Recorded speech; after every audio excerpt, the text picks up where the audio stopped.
Nos fundação tá é bevolkingsonderzoek borstkanker de Aruba. Dus esta é screening, programa de screening de pecho, caminha população grande de gente mulher tá guardo por join.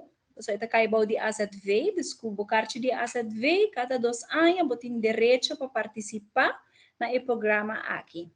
O programa aqui é programa eigenlijk completamente preventivo. Dus gente mulher não conota senti nenhum molester na pecho por participar. Dus gente mulher não saudável, sem queijo na pecho.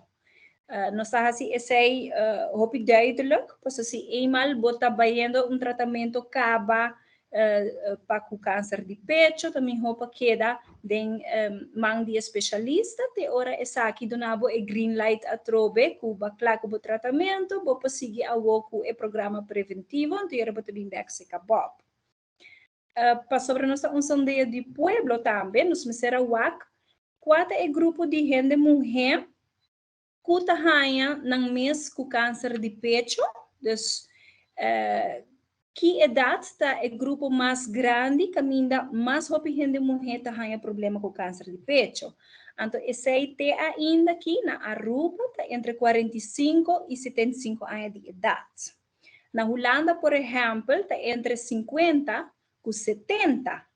Dus 5 anos mais laat com nós e 5 anos mais trempang e programa to stop. Dus com 70 acaba, não pode participar mais.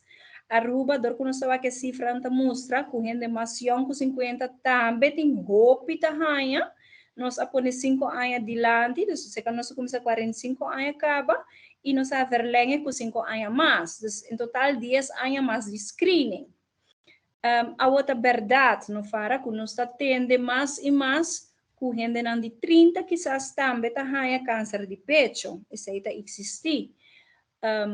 E twijfel ainda está, se não está existir para mim, mesmo hope que a nós temos mais awareness, a gente está papia mais erover, nós está quebra tabu, que men é verhalen, não está sali mais a fo, você, mas a gente não maneira para mim, também que está 13 é tópico aqui dilante, nós estamos atendendo de mais casos, mas se você comparar a quantidade de gente mulher young com a quantidade de gente mulher entre 45 e 75 anos, ainda percentagem grande está dentro do grupo AIDS, entre 45 e 75.